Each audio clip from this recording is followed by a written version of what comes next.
In terms of as aspiring writers and authors, having that community, whoever you deem to be important to be in that community, it is important, no matter how independent we are or how accomplished and, capable of writing we may be.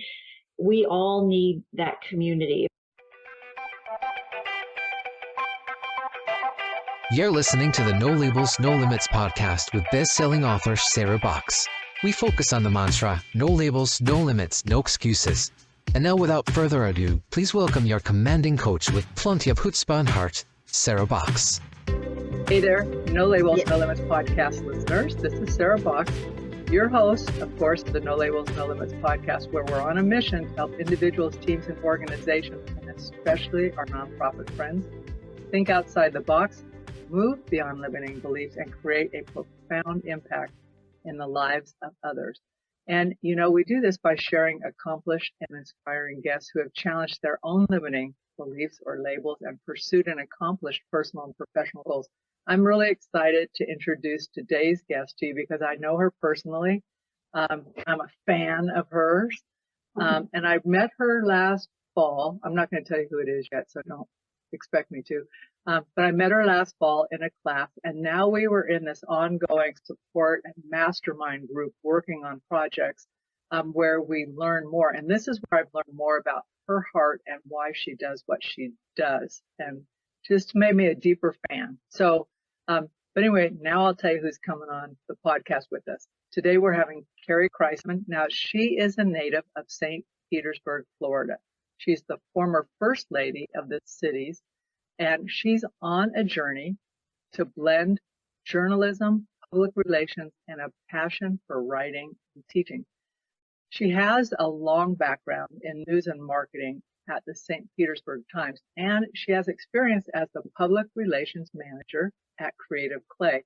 Kerry has brought her expertise to various platforms, and she holds a BA in mass communications from the University of South Florida. So that's all good on her credentials, but here's what's some cool stuff.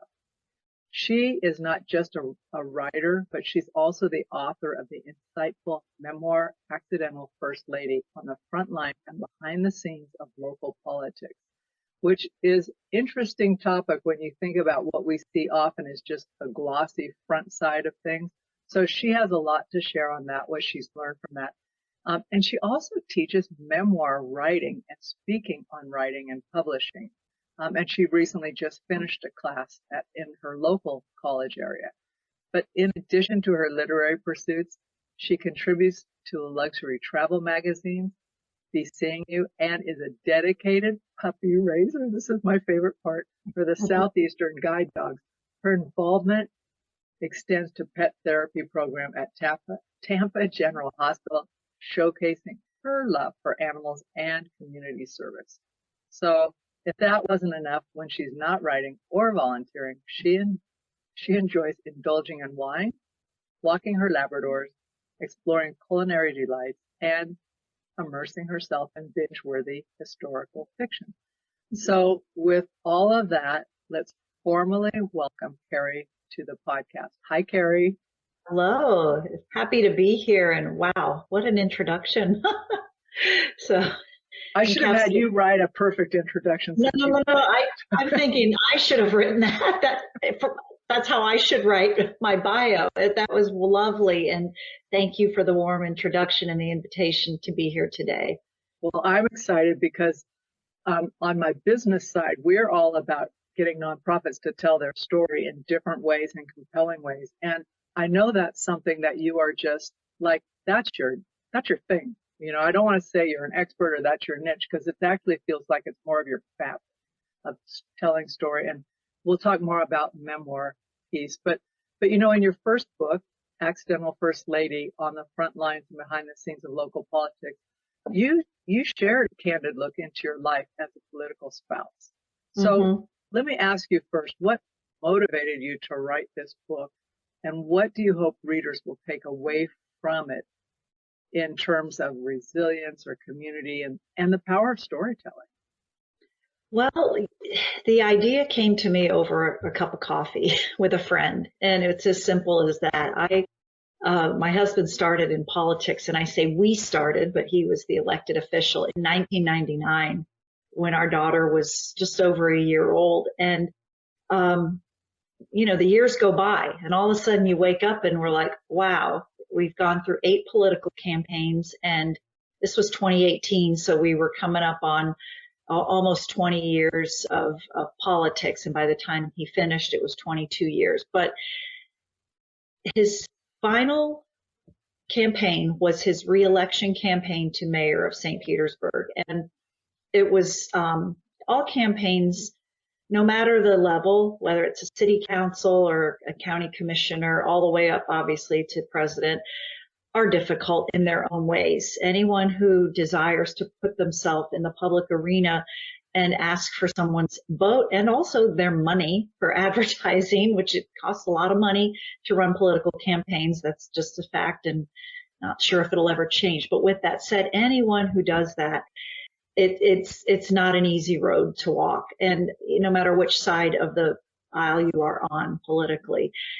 But in recent years, I think we can all agree that politics has become more vitriolic. People are overall not as civically minded in a lot of ways. They don't believe in the power of their vote or the right and how hard fought it was to win the right to vote. So people are apathetic.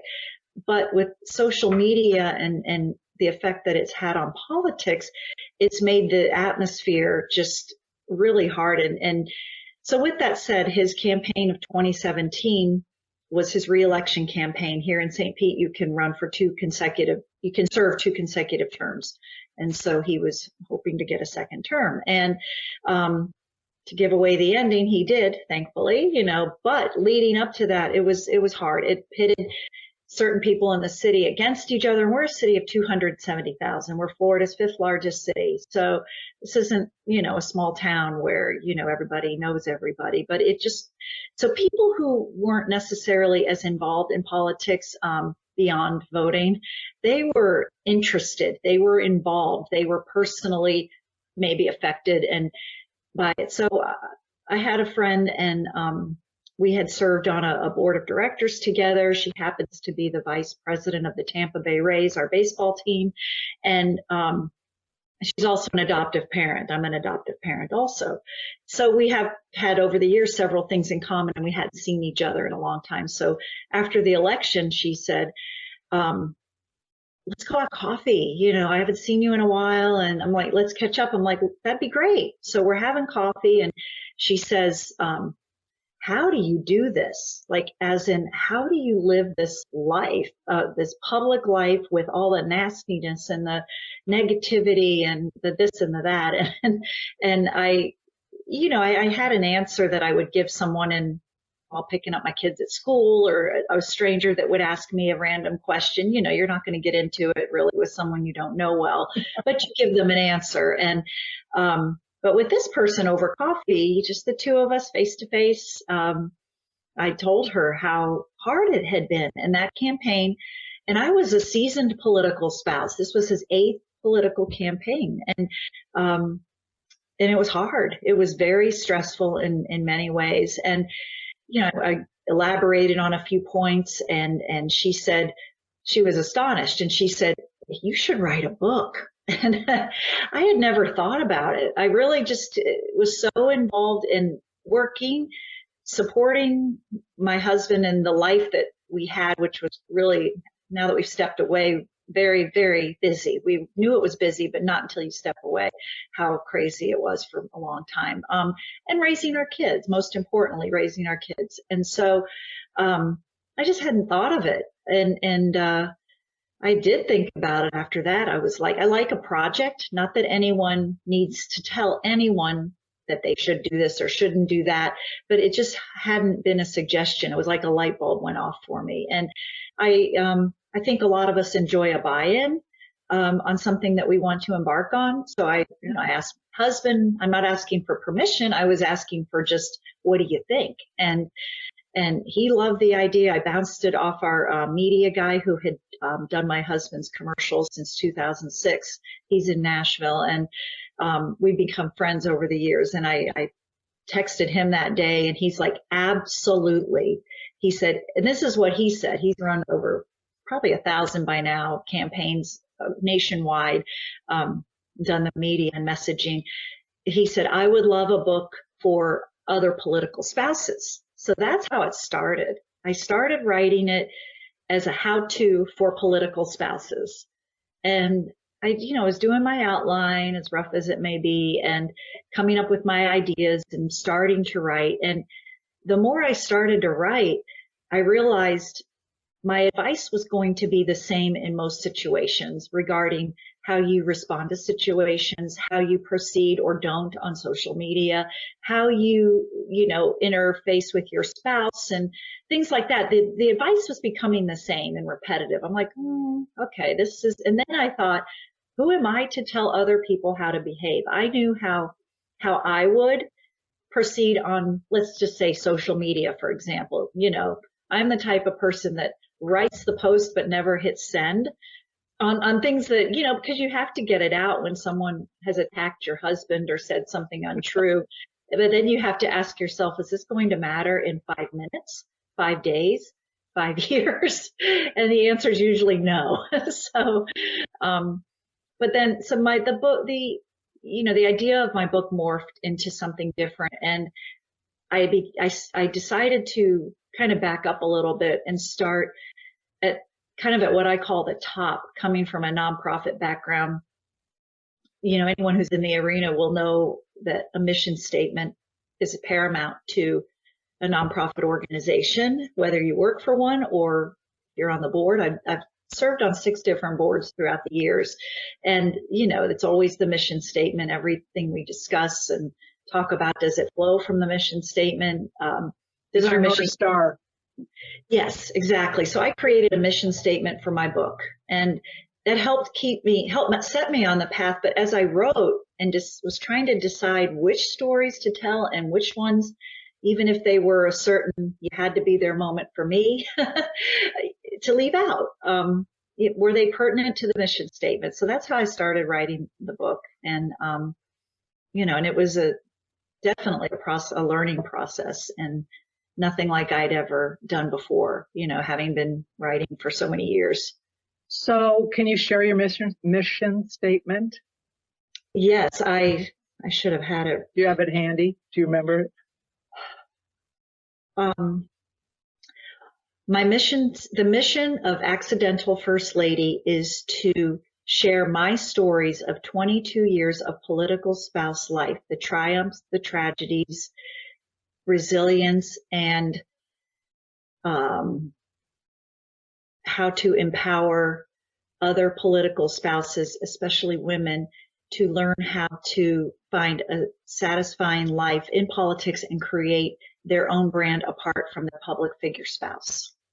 So that shaped all the stories that you chose, right? Was that your litmus test? Does it does it serve the mission? Yes, Yeah. No. And if it's no, it's somewhere else. Right. It had to show, like, each of my chapters shows some sort of transformation that's important to, within the larger realm of the 22 years. I mean, you can't tell everything from 22 years. And, a memoir isn't necessarily, it's not your biography. It's a snapshot. It can be a year in the life if that's how you want to tell your story. Mine was the segment of my life that was political, and it was more than. Let's talk about memoir, because I think people think about writing, right? And they think of memoir. You and I spoke about this briefly, and you wrote a nice piece on it about how people go, well, who cares, right? Who's going to care about my story or this section? So can you differentiate a little bit for me and for the listeners, memoir, journaling, or other types of just kind of writing, or even a novel, but not, I don't mean just even a novel, but separate the two so that someone who's thinking about a memoir can get their head wrapped around it maybe more clearly than thinking it's a biography, right, on day one. Yeah. Well, a memoir is, it can be a snapshot of a significant moment. It depends how you write. We've all read different stories that are just in reality one big moment, or like I said earlier, 1 year, but a snapshot of that time in your life where you talk about your struggles, the emotions, and because it's about you have to summon the vulnerability within to share, rather than just, there's a popular phrase, if you will, in the writing world, show, don't tell. I mean, we can tell what was on our grocery list. We can recite the list of 10 items that we went to go buy at the grocery store, or we can talk about our experience of walking in and the sights and sounds and who we may have run into that we know, or the awesome sale they were having, the BOGO prices, and how we were so excited. I mean, that's taking the reader to that place and where they can connect with you. Memoir is a way to invite people into your world. And I think all books have the capacity to do that, but it's summoning those memories that are often locked away, not for any reason, but because I believe we all have a bandwidth of how much we can be remembering at any one moment. And it's, so it's definitely an exploration within, as opposed to creating a story of fiction, let's say, if you will, or just reporting on something and giving the events that happen. It's looking deep within. So it's a very introspective practice that, the author has to do and be prepared to spend some time, whether that means pulling out photo albums or using writing prompts, which I promote as a tool. If there's a lot of people who know they want to write, but they haven't been able to dial down. For me, it came obviously the general idea, but it wasn't like I just woke up one day and said, I want to write a memoir, but I don't know what to write. But there are people that want to do that because they have that need inside to tell a story, whether it's for legacy and family members, whether it's cathartic.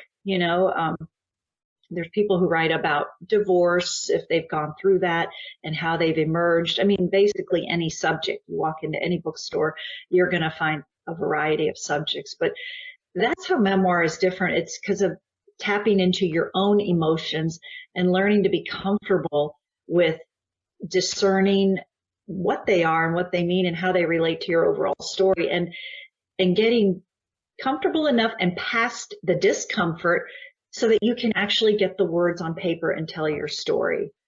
So it's quite a process. So I'm both intrigued and terrified because I really appreciate that definition. Because I have wondered about that. I've had someone say to me they want to write a book about this concept they have, which when they describe it, I'm thinking that's about your experience. That's a memoir thing, right? Mm-hmm. But it's not about their whole life. And I thought, I wonder how you would do that so that it's not just a recounting. Mm-hmm. But so as you talk about bringing people along into the emotion and the vibrancy of whatever mm-hmm. it is, but you're having to feel that feeling at the same time. Mm-hmm. So for those of us who relate on the Enneagram to the head triad, it'll be a stretch. A good stretch. So what was one thing that you had to get comfortable sharing, though, Kerry? Because you talked about that vulnerable part, you're very obviously clear on what you experienced, but was there a moment when you went, I don't know if I'm going to share this? I think it was almost everything in a way, because I was so accustomed as a political spouse to protecting my privacy. I had worked at the newspaper, and I fully support the media and what they do and the need for it and respect it. And I feel like it's an important component. But I do know that newspapers and TV, they're all in the business to sell or, make money. With that said, they were going crazy through this campaign, promoting, they were talking about my husband, and there's a whole lot of politics that was within the politics going on in this city at the time, between, the former mayor who ran against my husband, who wanted his old job back. I mean, it's just a little, that's a movie in itself in a way, but everybody can be in one room nowadays. We all just saw 4 former mayors were together 2 weeks ago, and everybody was hugging and saying hello. So it's all good. But at the time, it was because the newspaper was every day, there was something about it.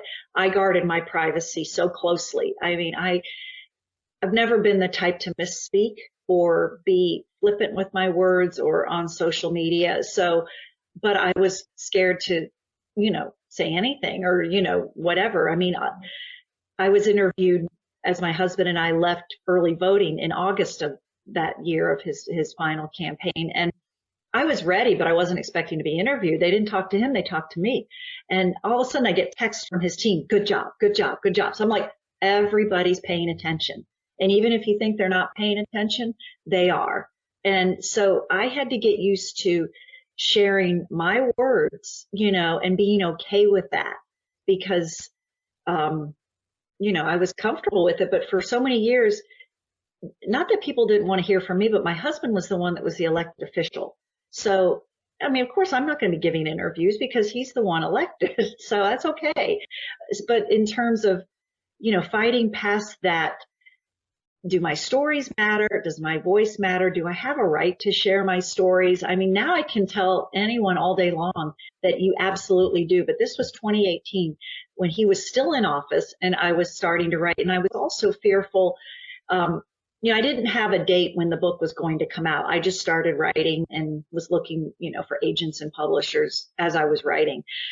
But I was very careful that I didn't want to do or say anything that would affect his, I kept it very close to me. I didn't even tell family members that I was writing a book, because I just didn't want anyone to know, because then there'd be an article in the paper, mayor's wife is writing a book, that kind of thing.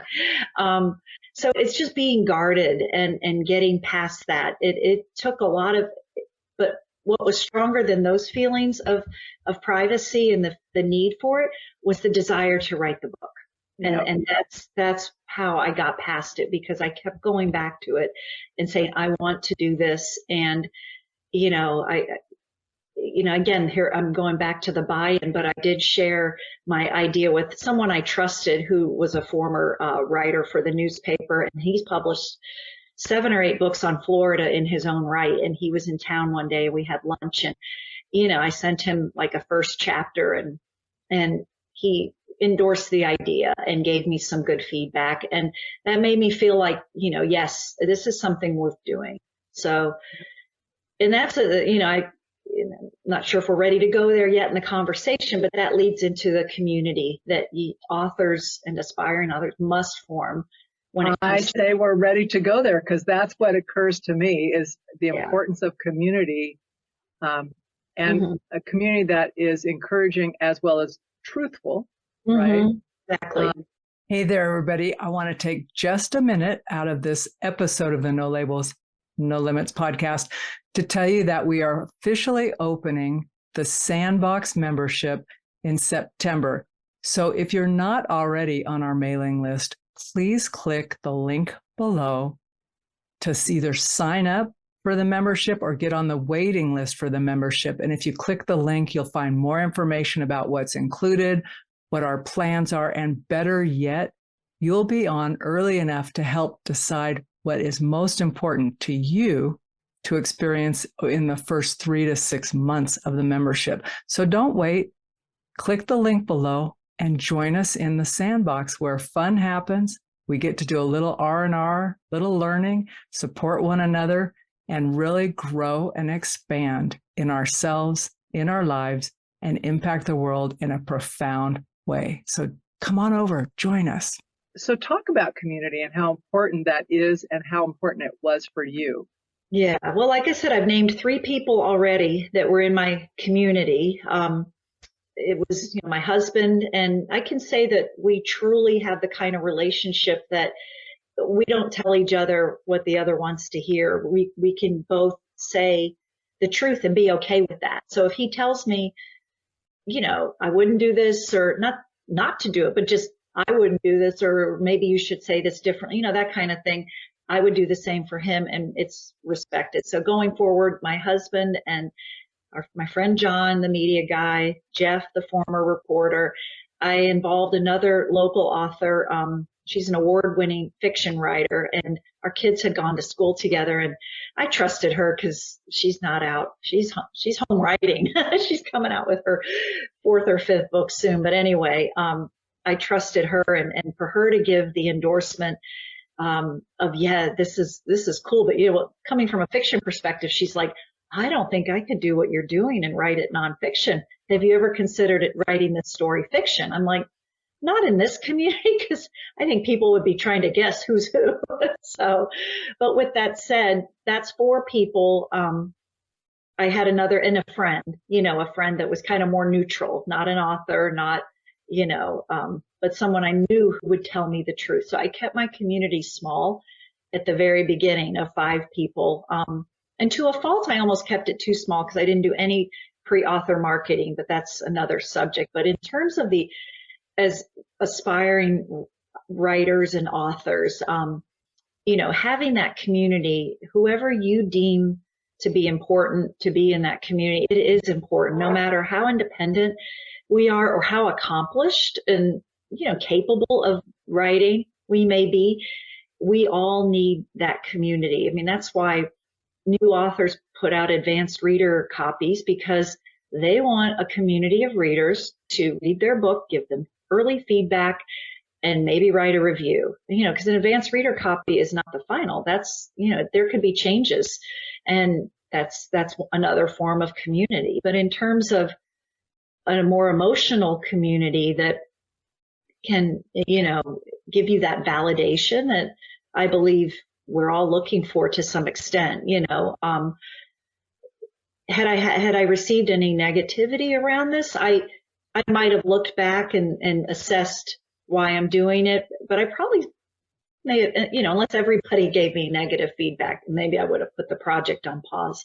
But, I was committed to doing it, and, just felt that with the support of the community that I could get it done. Well, and you had a strong pull, a strong calling to write it, right? Mm-hmm. So it's not like sometimes if you're kind of lukewarm about something and Right. people go, that might be okay. It's like, well, I'm not even that invested in it. Exactly. So that's not what I'm hearing from you. You were invested in it. Mm-hmm. You were willing to listen. And it's vulnerable to ask a community, it feels vulnerable, but it also feels, like a hug sometimes, like, okay, there's people here watching me. They've got my back. They're going to, help me out if I need it. Or sometimes just go, tough day writing. Yeah. Yeah.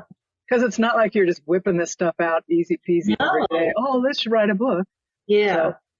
So, let's talk about your course. And this is full disclosure to listeners. I'm in Kerry's course. I recommend you get in it. I'm in it partly because I believe in Kerry, but also because I want to push myself. I've written a book before. It was not a memoir.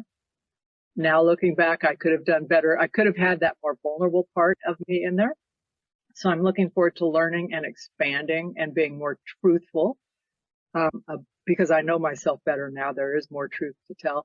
Could you talk about that, Kerry, and share with us kind of your plan for what it's going to be like in the group, or what you're going to teach, and who my co-learners might be? Well, your co-learners are going to be, I think they're going to be authors and aspiring authors at different stages in their projects. Some who may have written nothing yet, but want to and just want to learn more. Some who have started writing, some who might have written maybe 3/4, but are also looking into the publishing process, and not sure what to do with that. But it's hopefully an all-encompassing course for people who want to write their memoir. It's going to be 4 to 6 modules. I'm tweaking it with the help from you and some others that are my early students that are giving me some valuable feedback. And what I'm hearing is that people in the course or who would take a course like this would like some form of implementation or homework or something like that. So I'm working on integrating that, but it is overall a 4-module learning course that starts off with not just writing, but more about overcoming imposter syndrome and believing that you have a story to tell and that your story is valuable and deserves to be told, and ways you can do that, tools you can use to hone in on your story and how to get there. There's also obviously going to be some writing components, organizational components, how to organize, how to sort out the memories and the ideas and such, so that I talked about it here, but I will teach how to write the mission statement for your book and why that is so valuable.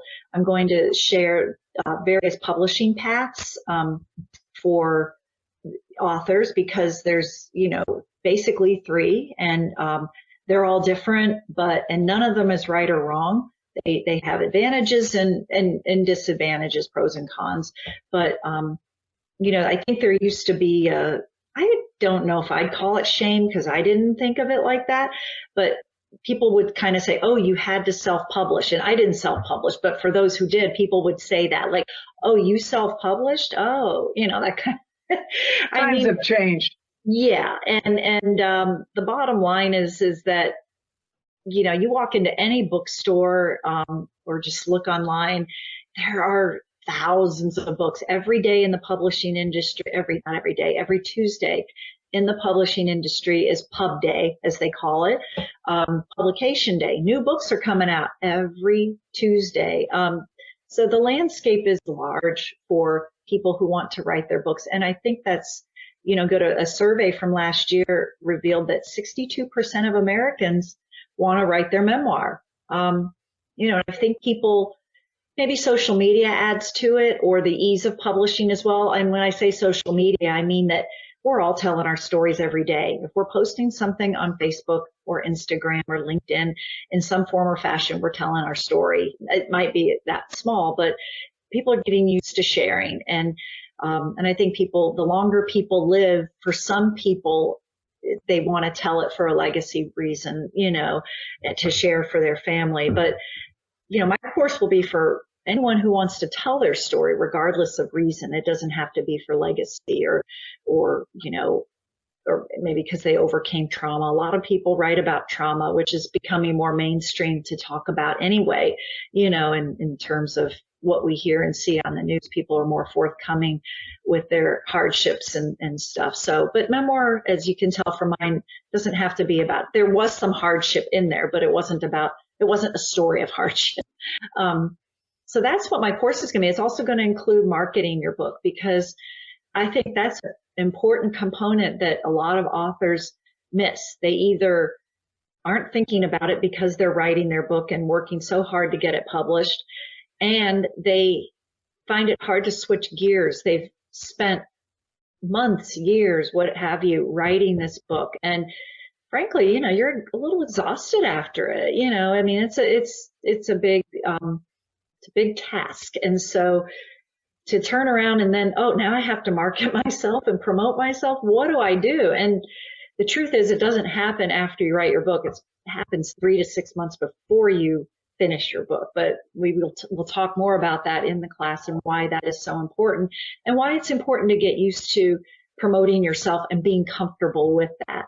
No matter what publishing path you take as an author, if you want to sell books besides to your friends or family, you have to market, and you have to do a lot of it yourself. So even if you're published traditionally by one of the big 5 or 4, if you will, you're still going to do a lot of the marketing. So it's important to learn how to do it. And there are easy, low cost and no cost ways to do it. So that's in a nutshell what it will cover. I'm excited. I just was laughing when you said you're tired. I'm thinking, no kidding. But it is good. I mean, I think about having had someone like you, or you in particular, actually would have been great. But just to say, okay, you're 6 months out from this, do this now. Just do this little thing right now. It's going to help you later. I know you don't want to do it. Let's do it now. Right. I have a question for you. When you talk about legacy, and I work a lot with nonprofits. That's my focus primarily, as well as some solopreneurs. I think about that term legacy. I can't think of any nonprofit that doesn't want to have a lasting legacy. Mm-hmm. Now, so I'm wondering, this might be a stretch. So if it is, just say, come on back, Sarah. But I'm wondering, couldn't a nonprofit take the concepts from this course and write a memoir about the nonprofit? Like, why did it start? Something that is, because that kind of thing is so helpful for bringing people on board, literally and figuratively. But does that concept work in that instance, Kerry? I think it could. The first thing that jumped into my mind when you said that was an annual report, which is not a memoir. But if you see a nonprofit's annual report, it's a lot of it is the statistics and financials are included in that. But within it should be, if it's not, is the story of the organization and what it's about. And like the nonprofit I worked for, Creative Clay, celebrated its 25th anniversary in 2020. So the timing wasn't great because it was during COVID and we couldn't celebrate really the way we wanted to. But the point is we celebrated, and I told that story, not in a book form, obviously, but I told that story many times, from how it started with, and I wasn't there when the company started, but it started with an idea between two social workers and $1,000 donation from the Knights of Columbus to start Creative Clay, which serves adults with developmental disabilities through arts programming.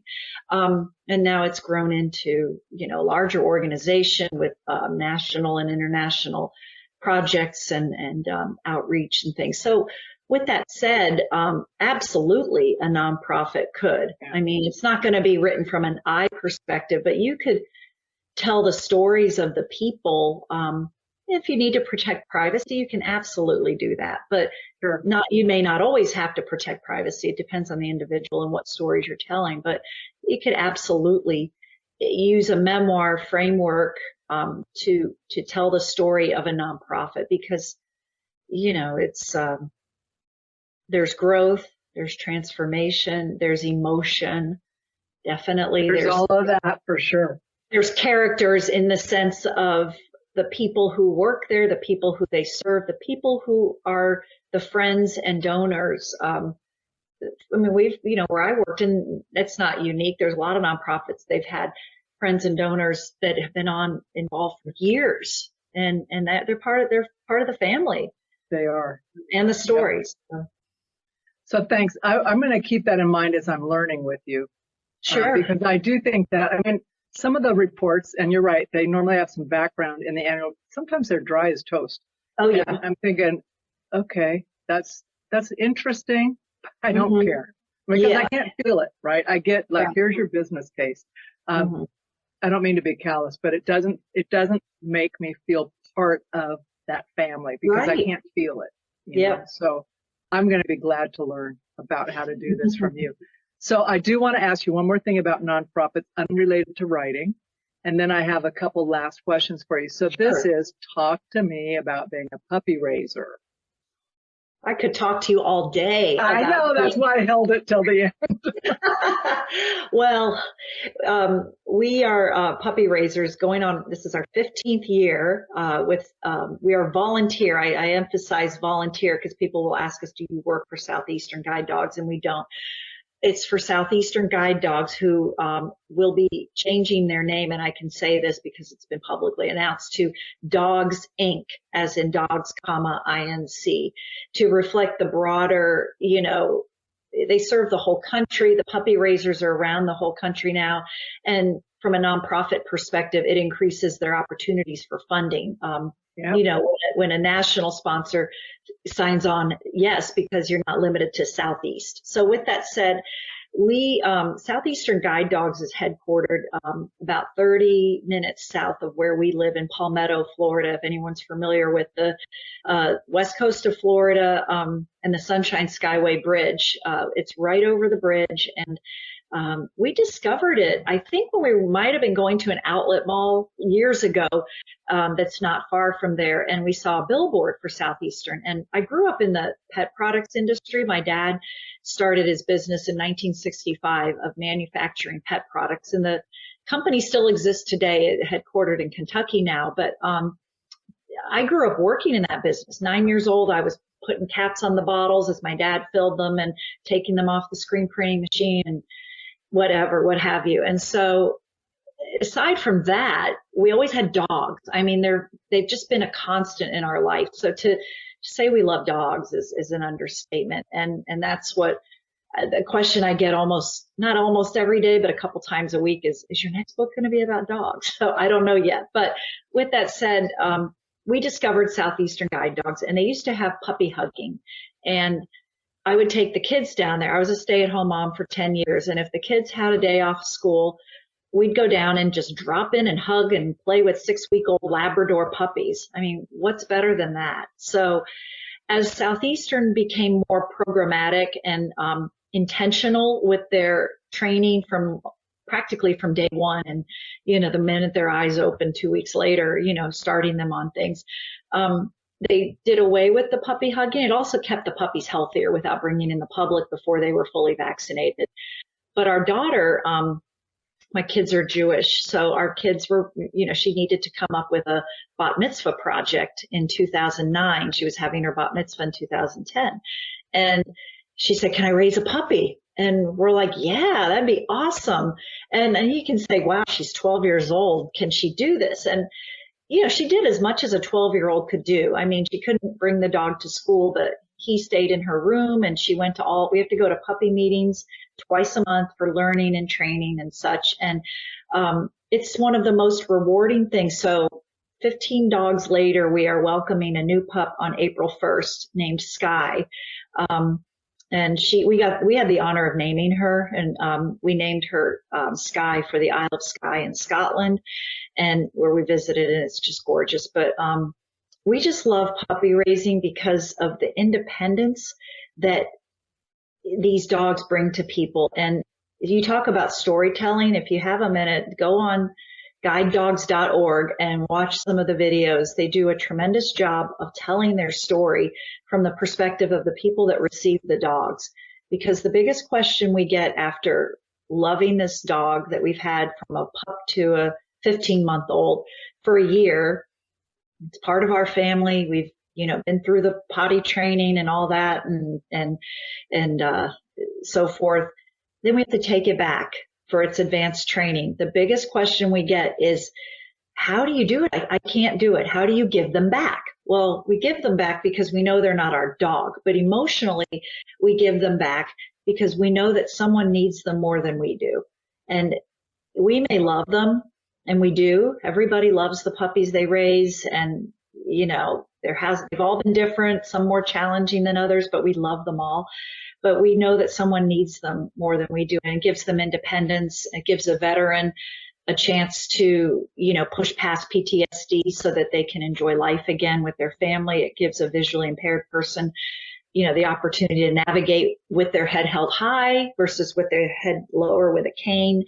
I can't say enough about it. And I say that like I said, I've served on boards, I've done other volunteer work, but when you can also volunteer and make friends and people you really enjoy being around through your volunteerism, that's a bonus. I mean, a lot of us puppy raisers, we're friends. I mean, we call it the vortex because you get in and you don't get out. You can't get out.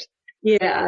I love that about you, Kerry. It's so clear that you come from such a heart-centered place. And that would have been my question to you, is how do you give the dog up? But you're not giving it up. You're moving the dog forward. So, yeah.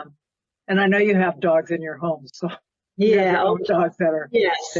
dogs. And their career changed for medical reasons. And so we never say they're failures. And that's the one I take to Tampa General Hospital. She's an ambassador and she's also a certified therapy dog that goes in and sees patients. And, talk about being in an awesome space with someone when they are at their most vulnerable. I mean, we've seen people who are waiting for a transplant, or one day we got called in before a woman was being moved to hospice to go see her. And I'm like, to be in this presence of someone at that stage in their life, sometimes with their family members, with your dog, is just, I can't, and I'm just it's there. An honor. Yeah, it is. So I don't. And you can watch the energy in the room change. Yes. Like the minute the dog is there, it's like it's magic.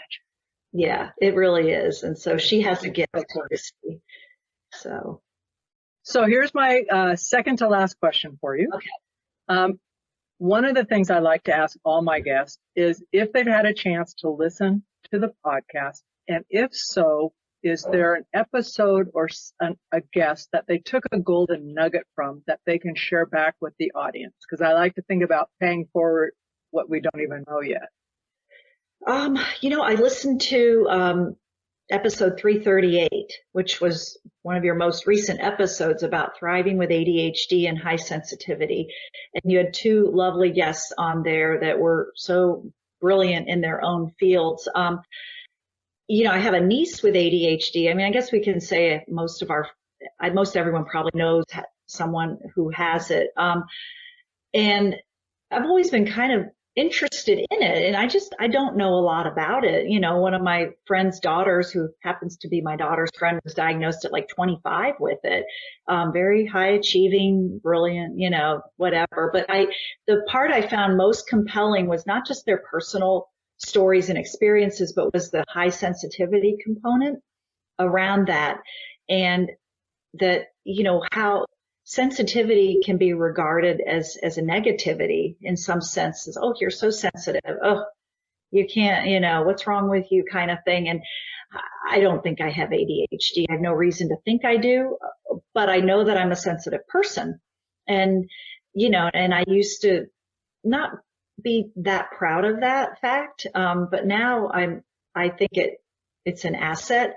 And even those who are maybe not as sensitive doesn't mean there's anything wrong with them. But I believe that sensitivity gives you a different insight into, looking at people differently or hearing things differently on another level. And I really enjoyed that. And I appreciated the component with that someone who may have ADHD is highly sensitive also. And that brings with it, while it's could be hard to navigate that road, especially as a child, I think, or a young adult, but that it's really an asset in a lot of ways because of the sensitivity that you bring to the table and what you have to contribute because you see things differently. Yeah. Yeah. That was Tamara and Yoli who were on there, and both amazing, right? In the work that they do. And they're very curious about the overlaps in the work that they do. So thanks for sharing that, because I agree with you. They brought some insights, and Tamara's whole thing is your brain isn't broken if you have ADHD. Right. But I had learned from them. We're working with this. He's working with us, a service guy who's doing some work at our house. And one of the first things he told me when we met him at his shop, he says, I'm sorry, I have ADHD. I have to tell you right now, that's why the TV's on.